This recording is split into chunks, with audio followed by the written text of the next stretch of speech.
92.3, 96.7 The Beat, the Ace Hip Hop and R&B. What's going on, world? I'm a random man chilling with the lords of Flatbush right now. Hey. I'm Michi Darko, the Dark One. This is Eric Elliott, the Architect, and this is Juice the Capo. Yeah, man. Y'all just had an amazing. Well, before we pot this up, I just want to say thank y'all for doing Thug Waffle. Thank y'all for doing drugs. Thank y'all for doing Money Trees. Really appreciate y'all. Palm trees, money trees is Kendrick. I don't want to get sued. Yeah, you're right. Palm trees, you're absolutely right. You're absolutely right. I slick. Nah, what happened? What happened? Nah, slick. What just happened? Edie Young dude out there was just playing that shit. So that's what just happened. But yo, thank y'all for doing palm trees. Really appreciate that shit. That shit was lit. So man, this has been a really good transition for y'all. Like literally since 2012, from 2012 to from drugs to the Odyssey album. How do y'all take in all of y'all success up to this point? Bro, we just finished this tour with Snoop Dogg, and even being able to get the opportunity to do one show with him is a blessing. We did a full, I think 14 shows. Word. To be even on the same level, like to open up for a legend, it shows our progression, and Word. Especially he's one of the people that inspired us. So that's just one thing that we've recently done, and we forever grateful. That's real. Oh really? I got a song with him. Really? Palm Trees G-Mix with Snoop. That was a very fun, humbling, great experience. It's very cool to listen to fucking Curtis Mayfield while watching the Warriors bust ass. A blunt handed to you by Snoop and Daz and Corrupt. Word. Still very surreal. That was fun as fuck. Yeah, that's dope, man. That's dope. So you said, I saw an interview where you said that you did acid and it humbled you. So were you saying, were you an asshole before you did acid? What's over there? I'm still an asshole. It was Word. more of shrooms that humbled me. Acid was more of the showing me, how beautiful life is, and shrooms showed me how beautiful I am. Word. If that makes any sense. All of us, rather. I'll agree. Yeah, so I try to be very responsible when we talk about drugs, because a lot of this rap shit is about taking drugs, and there's no, they don't talk about duality. All these guys rap about taking drugs, and they're all having all the most fun. They're never going to jail. They're never getting sick. They're never overdosing. Nothing bad is happening. So I think that we, when we start talking about drugs, we always try to be responsible with it and explain. I think I do a good job at explaining stuff. Thank you, man. I think I really do. So seeing how Kimbo Slice has been dead for a while, do you still get them lame ass Kimbo jokes, bro? Do you still get them lame? Just a little bit. Just a little bit. A little bit. How that shit make you feel up to this point? Cause it's bro. Oh, it doesn't make me feel anything. I didn't That's good. At this point, hell no. I've seen people tell this guy he looks like people that he looked like before they look like him, if that makes any sense. Meaning that if you grow a beard, a nigga will say to him, you look like this guy. And it's nah, this nigga had a beard for 7 years. Word. He had colorful hair for 6 and 7 years. They had a beard. So you was you were different before being different was cool, basically. Yeah, you could say that. Yeah, that's cool. That's cool. One thing that I really like. Oh, go ahead. Let me say, man, I don't have dyed hair. I don't have tattoos. I don't have jewelry yet. You feel me? But that don't make me any different than these guys. But what I will say is that when we came out as a group, we were the brunt of a lot of insults. Word. A lot of niggas was like, well, how do black people find acid? And all the headlines were negative stuff, and that's why people were clicking it. It wasn't man, his hair is so cool, I love him. It was this guy's a fucking weirdo. Word. And now it's every nigga has dreads. Word. And, right. Yeah. So we paid that. That's fair. I think we paved the way for that. Absolutely. Yeah. But how do y'all feel when you say everybody looks like Flatbush Zombies? Because it's one thing when you do something where you're just doing it. It's another thing when you're doing it just to be cool. How does that make y'all feel when you see people, still in the sauce a little bit and not giving y'all no credit? Because, yeah, go ahead. Here's the thing, though. He wasn't the first person to dye his hair. He was the first person to decide, I'm going to be myself and do what I want to do. Right. And dye it no matter what. So it's not about, when I say that there's a lot of Flatbush Zombies, I'm not saying niggas is copying us. Uh-huh.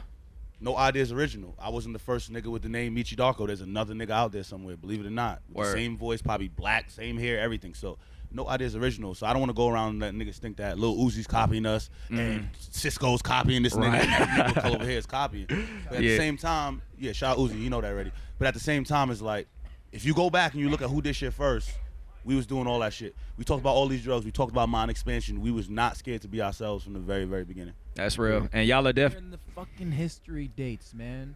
Check it out. Check it out. Definitely. It's there. I mean, we were talking with Eric earlier before we really popped off the interview. We actually used to watch y'all early videos, and we used to direct, if I'm not mistaken. So you used to direct, right? At that time, I was a solo artist, Okay. and there was videos that I did by myself. But when we became a group, I was producing a lot of our songs. But I think because of the way that it was written, it said that I produced the video. Cool. I produce all of our music, but I didn't produce all of our videos. Dope. Thanks for clearing that up. Nice guy, because most rappers would have been like, yeah, I directed all that shit. I don't want to lie and shit. It's all good. But speaking of producing, will we get any more instrumental takes out you? Like what? Yeah, man. I'm actually working on Instrumentals Volume 2 right now. I don't want to say when it's gonna come out, but I've been working on it for the past like 6 months. Dope. So I will say the reason why I'm doing another one is because the first one made me feel like people wanted it, and you know, I do a lot of stuff for myself, but this one is for the people. Word. I know that they've asked me to do it, so it's time. Yeah. That's dope. Flatbush Zombies. Where y'all gonna be 5 years from now?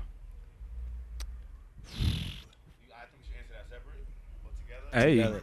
Hey, the zombies, the three of y'all. 5 years. Well, what y'all gonna be looking like? In 5 years, I'll be blah age, and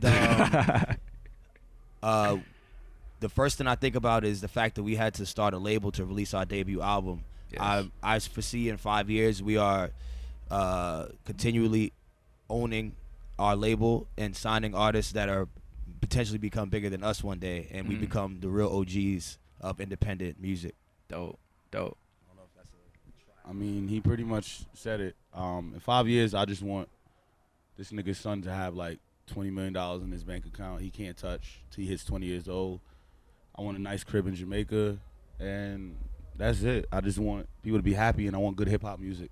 That's why I'm here, to listen to hip-hop music. That's why I was born. That's why my mother and my father fucked, so I can be creative to listen and make hip-hop music, and that's all I care about. Shout out to your parents for doing all the fucking. Shout out to them. Yeah. These guys pretty much summed it up pretty good. The only other thing that I would like to add is that I will probably be the next undisputed world heavyweight champion of the motherfucking universe. Yes. That's about it. And one thing I gotta say this too, like I love the fact that y'all like never let go of shit that y'all really fuck with. The fact that y'all really fuck with wrestling. What the fuck I'm gonna let go of wrestling for? We all look.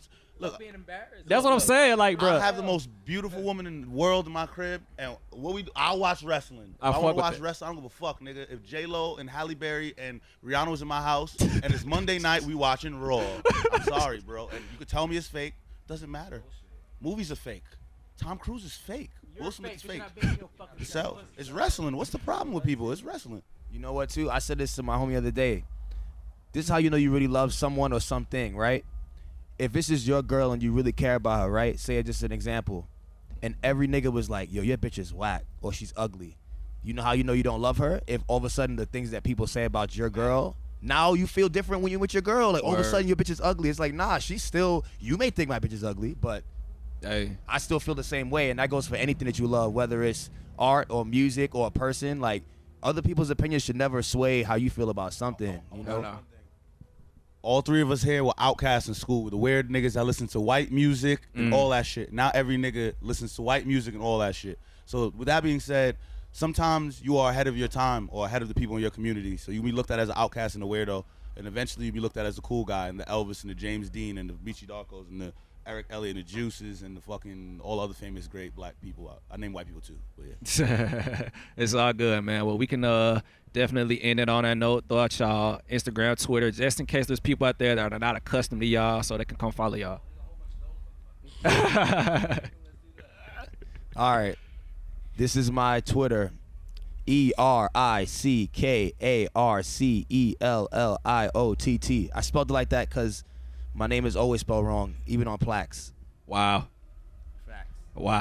Somebody got to get, I don't know, somebody got to get slapped up or something. We got an award the other day and it was spelled wrong. Wow. Any award we ever got in our lives. Yeah, my social media is very simple. Meech is dead. If you can't spell Meech and is dead, you're fucked. Yeah. On Instagram, you can catch me at JEWICE, which means juice. It's just spelled very fucked up. That's what it means? That's what it means. It just means juice? Yeah. Damn. It's just fucked up. And then we got the Twitter, that's Zombie Juice, with 2 E's at the end for the juice. You dig? Yeah, and Flatbush Zombies and Facebook and all that other stuff. Send us all the hate mail and all the love mail and your problems. We answer questions sometimes too when we're bored. That's what's up. Well, on that note, we'll leave it there. 92.3, 96.7 The Beat. Hip Hop and R&B. I'm a random man. Flatbush Zombies. We out.